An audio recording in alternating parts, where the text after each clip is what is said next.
Yes, ibihe byiza wo kuri Kelvin Bro nk'ibisanzwe nagarutse. Mfashe umwanya kugira ngo nkore iki kiganiro burije bya danje. Gusa ndavuga ndasa ku ntego ibintu by'ibanze ku muntu wakoze application yaba muri ibi byumweru bishize n'uwayikoze before.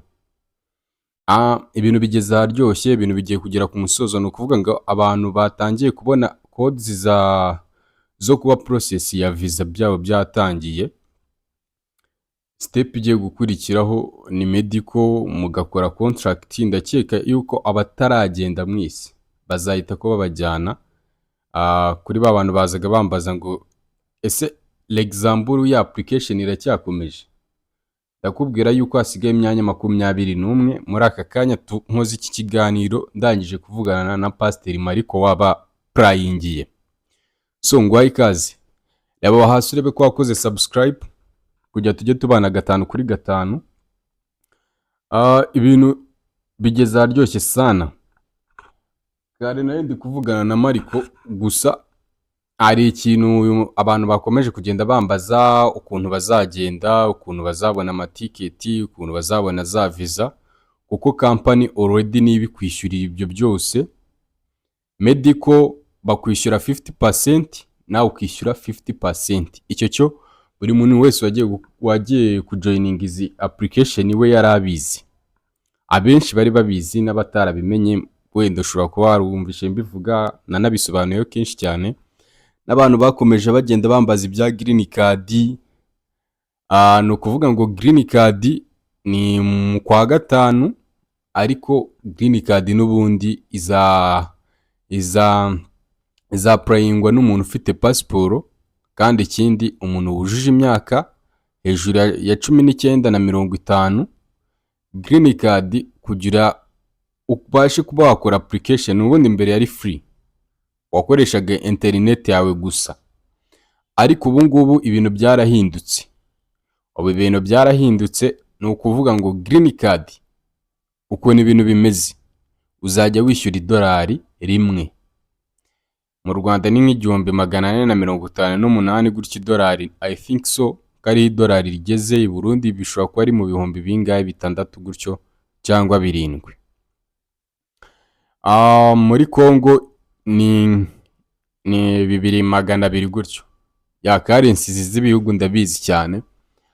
So ntago ari amafaranga menshi, ayo ni amafaranga ya registration kuba wakora application. Ayajya mu isanduku ya leta ya Amerika, ntabwo ari umuntu kwa applying, kandi no bikorerwa n'umuntu akakwa applyingira wowe, n'ubundi uzamuhereza amafaranga ya service. Application fees yo urayitanga, ntago ari kubigukorera ku buntu. Ariko akantu ko gushyiramo rya $, Trump yavuze n'ubundi bizatangwa. So no kuvuga ngo iki kiganiro ngikoze nihuta, kiraza kuba n'ikiganiro kigufi, kuko nanjye mbafite ibintu byinshi cyane ndi kwirukankamo, nubwo ninjiye mu bintu byo kubabwira kuri izi application nabitangiye nka content. Ariko no kujya nsoze n'ubundi umurimo natangiye, ntabwo ari byo bintu ngiye ngifokasinzeho cyane. Gusa nuko mba ngira ngo mbafashe mukomeze gusobanukirwa, mutazajya mubura amakuru ugasanga biri kukugora cyane. No kuvuga ngo niba warakoze application igihe icyo ari cyo cyose wakoreye application ukaba uzi kutaragenda, hari abandi bagiye, menya yuko nawe visa yawe uyu munsi tuvugana ubonye iki kiganiro, bamwe na bamwe zabaye active, abandi process za visa zabo byatangiye. Mu kugenda hazabanza abatangiye application imbere, ubundi niko bisanzwe bigenda. N'uwabonye medical mbere, ubundi ashobora kuba yatanga wa muntu watinze kuyibona. Ibyo bikunze kubaho cyane. No kuvuga ngo niba waratangiye application yawe biroroshye cyane, kandi ni ibintu biri easy man. Warayitangiye ukaba warayirangije application yawe, utegereje za document, authorization to stay, working permit na bya bindi byose, ni ibintu biri easy. Ni ibintu biri easy kuri wa muntu nawe ukigushaka kwa applying. Asigaye imyanya 21 example. Canada bahise kuba bikatinga, ubu application ihari ni imwe. za zindi z'Ubutaliyani, za zindi zose barazikasarinze bahitamo offer imwe, offer muri Switzerland. Switzerland ni igihugu cyiza, batakizi muzashaka bo mu kibazaho, singiye kuvuga ibyacyo, gusa ni cyiza. Mu Busuwisi nicyo gihugu cyiza ku isi pe, ku isi nicyo gihugu cyiza kigira klima nziza, nyine ni igihugu cyiza, niyo application yonyine bari gukoresha, kandi ikindi iranahenze.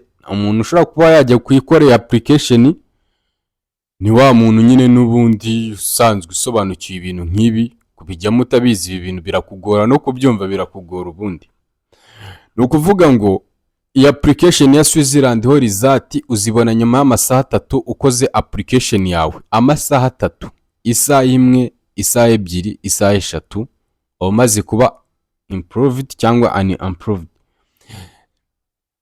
Ibyo rero biguha amahirwe yo kuba wamenye yuko gahunda zawe zimeze, ukamenya ibindi bindi upanga. Nicyo cyiza cyabyo, ubundi kuba wahita kubona result application nk'ingi aba ari fresh. No kuva natanya no kuvuga kuri ibi bintu bya opportunity, mbivugira amakampani amwe namwe abagiye atandukanye. Muri kampani zose zagiye zikoresha application nabonye iyihutaga before yari yo kujya gukorera Dubai. Abantu bagiye gukorera Dubai murabizi, ariko uyu munsi application ishyushye imeze neza, application imeze neza today. Ndagira ngo mbibereke, sinzi ko muri buze kubibona. hari boro banyoherereje nshaka kubereka abantu bakoze application n'abantu batarayikora, kugira muze kuba mwasobanukirwa. Wa muntu uhari uri kuvuga si ibintu byanjye bigeze he, kugira nawe akomeze gusobanukirwa. Ndaza kwibahereza ikiganiro kikurangira n'abasobanura uburyo bimeze. Ndumva biri buze kuba byakoroha kuri wa muntu wari utarabona visa, ari kwibaza se visa bimeze gutya, bimeze gute, nyine aricyo kibazo ari kwibaza. So ni ukuvuga ngo niba waratangiye application yawe already, waramaze kubona result, utegereje ya working permit, kuko ibintu byose n'ubundi working permit abantu bajya gukorera hanze ari gihe muyishaka mwebwe mugezeyo, ariko iyo ujyanywe na company working permit ntago ari kuba bimeze. Barabigushakira, ariko n'ubundi byangombwa bya working permit ubyakira wagezeyo, ntago ushobora kubyakirira mu Burundi, Uganda cyangwa se Kenya. Ariho hose waba uri, aho hose waba uri wakoze application yawe, ahantu ugiye gukorera n'ubundi niho usanga bya byangombwa uri under the company, n'ubundi nibiguhereza, kuko ntabwo yagukoresha n'ubundi utabifite, ntabwo bibaho. Kandi ikindi opportunity nyine zo kuba wajya gukorera i Burayi, umuntu ukorera i Burayi ashobora kuba yava mu Bufaransa akajya mu Bubiligi. Abantu barabizi, abantu bagezeyo murabizi cyane, biroroshye. So ku bantu bifuzaga kumenya uburyo application yo mu Busuwisi ukuntu iri gukorwa, ni ukuba ufite passport, wujuje imyaka y'ubukure, ubwo ni 18 years above, kugarukira ku myaka 55, guhera kuri 18, I mean 19 kugeza kuri 50. Noneho bibamo levels umuntu uzakwaprayingira, kuko nge na n'ubu sindabisobanukirwa fresh. Bibamo levels, ariko ukuntu nabyumvishe ni fresh. Batandukanyije rondori n'ibisambo. Ni ukuvuga ngo ku muntu wize wenda n'utarize ntabwo aba ari kimwe ku bantu bakoze izi application. Umuntu wize wo ntabwo aba ari kimwe n'utarize.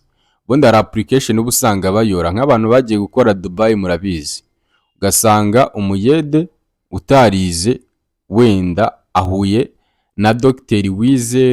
Wize yakoze application imujyana kujya gukorera Dubai, na wa muyede bakoze application imwe, bazahurira no mu kazi kamwe n'umushahara umwe.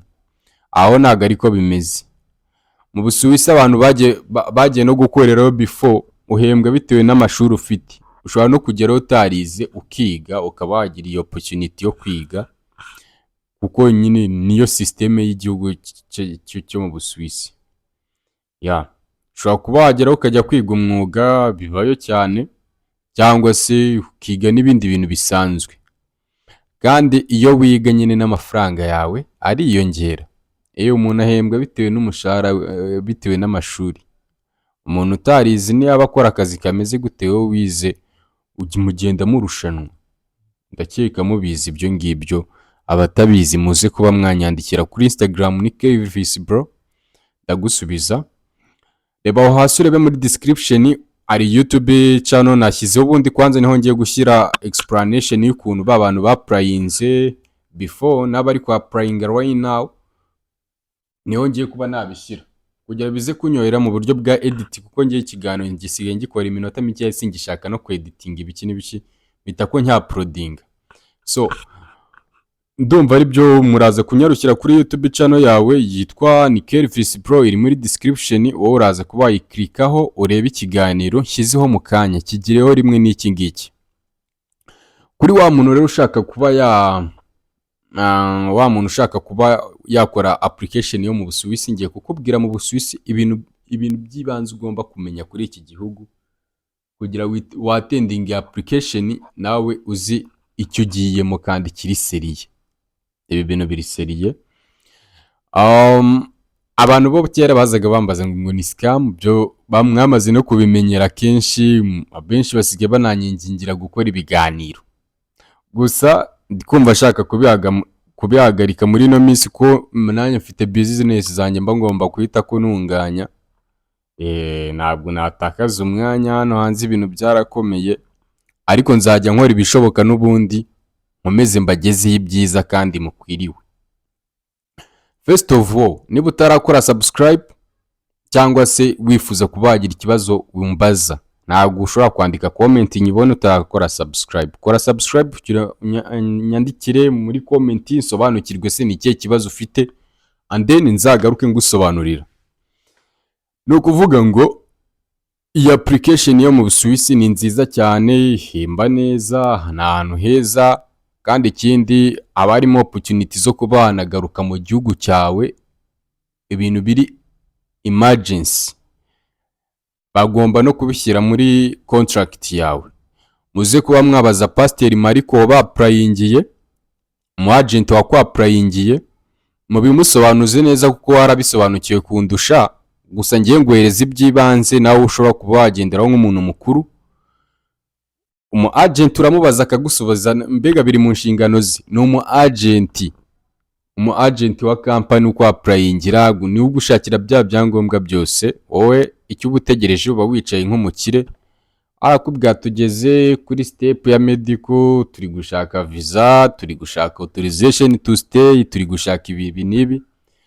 We ni ubikurikirana, ni ubyirukankamo. Umu agent rero mumubaze arabasobanura fresh. So ndagira ngo ubundi hari amakuru bwashize twari twumvishe yuko izi application zigiye guhagarara. Izi application zigiye kuba zihagaze, ariko n'ubundi ziragaruka. Zishobora kuzagaruka ngiye ntagikora ibiganiro byo kuri YouTube cyangwa se n'ubundi nkibikora, ariko n'ubundi nzakomeza mbikore, nzabikora gake ariko mbikore neza. Wenda nzajya mfata iminota myinshi mbisobanure, wa muntu usanzwe nkurikira we ni uzasobanukirwa ibyo nsanzwe mvuga. Mwebwe hano musanzwe mubizi, abatabizi tuvuga ku bintu bya opportunity zo kujya gukorera hanze se cyangwa kujya kwiga hanze, mbega ibintu bijyanye na finance cyangwa se skills ushobora kuba wavana inyuma y'igihugu, either muri Europe cyangwa se Asia cyangwa se Amerika. No muri Afrika hari izindi opportunities zijyanye n'ibyo ngibyo turabikubwira. Ni ibintu biba byose, ni ibintu biri easy cyane. So iyi application singishaka gukabiriza ibintu, uhita kuyatendinga wowe wumva kuri enable to connect. Nimba uri enable to connectinga kabisa. You have to connect this application. Icyo nakubwira kindi kuri ba bantu rero bari biteguye kugenda, n'ubundi ibintu byanyu biri kugenda neza, banyeretse uburyo ukuntu ibintu byestaye ni fresh pe, ni fresh, ni neza cyane. Gusa umuntu uzi ko yapurayinze muri izi 2 weeks, last 2 weeks ago, ikintu agomba kumenya,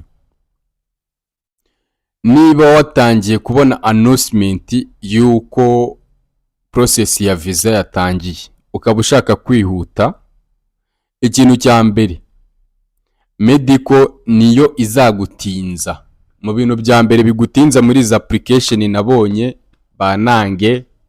Mina kwambia ukweli, medical itinza umuntu ari we wese, ku muntu utabyiteguye no ku muntu udafite ubushobozi.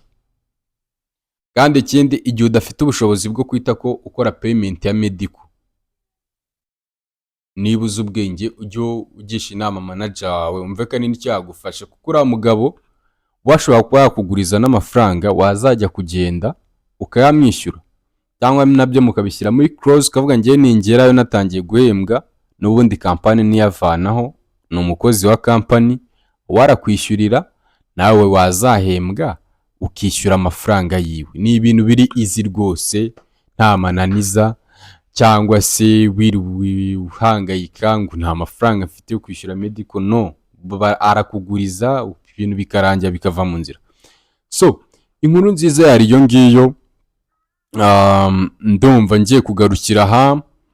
Ejo hashize hari abantu bagiye bafashe indege, hari video bamaye nyine, kuko buri kantu kose ngenda babariza, kuko izi application nanjye ndi mu bantu, nubwo ari aba YouTuber benshi bagiye bazivugaho cyane, bakanazivuga ari benshi cyane, ariko nanjye ndi mu bamwe bazivuzeho, nubwo ntazivuzeho ibintu byinshi, ariko izi application nizere yuko nazisobanuye neza cyane, nazisobanuye fresh, si fresh yap. So reka tugarukira aha, icyo nagushishikariza cyo no gukomeza gukurikira YouTube channel yawe. Ubu ikintu ngiye gukora aka kanya ni ukwita ko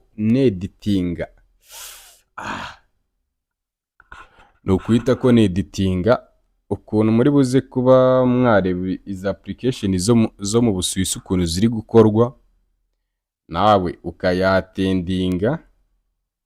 Mbega icyo udasobanukirwa ndakigusobanura, cyangwa se wanamamagara kuri Instagram ni Kelvis Bro, YouTube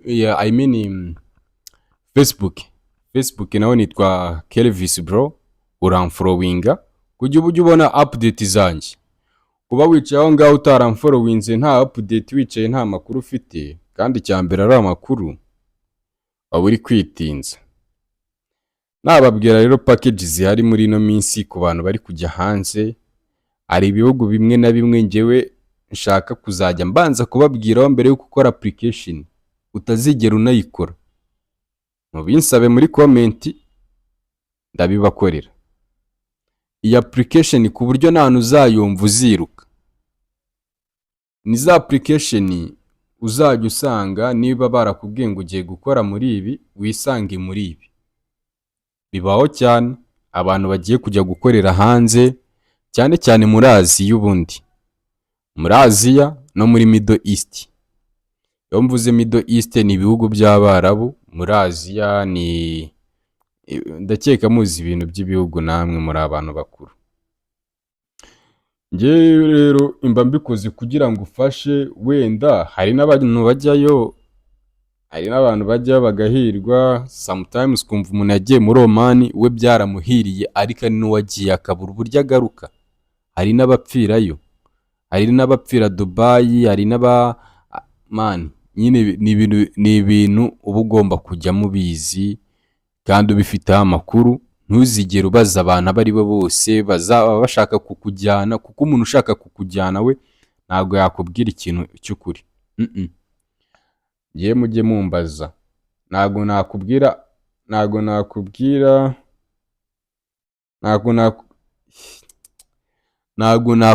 offer nimwe ntafite amakuru y'umuntu wagezeyo cyangwa se ukuntu imeze, kuko nanjye mba mbezi yuko nimbikubwiraho wowe bikazakugiraho ingaruka. First of all ni njyewe uzaba uziguteje, ngo ni njyewe wagwaye amakuru. So mukomeze kuryoherwa n'ibiganiro byanjye, nibyo biganiro dusanzwe dukora ngaha. Hari izindi offer nyinshi, hari na information nyinshi uba ukeneye kumenya. Igihe wicariye ufite telefone yawe, reba ibiganiro byanjye 3 cyangwa 5, ibi bintu ujye ubijyamo bizi, kuko kubijyamo utabizi n'ubundi nta kintu byakumanira. C'est tout. Nta kintu byakumarira. Ni ukuvuga ngo ibi bintu nubijyamo, ku bantu kuva na kera abantu twatangiranye process zo kwa applyinga murabizi. Nyine sometimes urabikora ejo ugasanga ahantu wagiye kwa attending ya offer nziza wari wabonye ntabwo byigeze biba successful, bakuriye amafaranga. Ariko ubu ngubu muri ino minsi offer nk'izi ngizi mbadi kukubwiraho z'ubuntu, ukora ku buntu. N'abantu bajya Dubai nubwo biba birimo risk, impamvu bajyayo nuko izi application mvuga n'ubundi bakwishyura tike n'ibiki byose. Ariko ahantu bagusaba ibintu by'amafaranga wenda bayagusaba, ariko bakavuga aya mafaranga naya nugerayo uzahita ko yadusubiza, ariko ntukishyura amafaranga mu gihe utarabona ko ibintu byawe biri gukorwa ugiye kugenda. Ni gake gake, ni ukuvuga ngo niba ubundi kwa applyinga ushobora gusanga izi process zirahenda. Uziko izi process umuntu ayigukoreye ku mafaranga yawe ubundi biguhagara nka miliyoni 3 cyangwa 4 bagushakiye ibyangombwa byose. N'eshanu enye gutyo, 3 enye n'amatike byose birimo enye gutyo, ntago bijya birenga ayo mafaranga. Ariko ayo mafaranga ni amafaranga makeya ku muntu ugiye gukorera hanze, kuko ayo ni amafaranga makeya ushobora no kwishyura mu kwezi kumwe bitewe n'icyo ukora.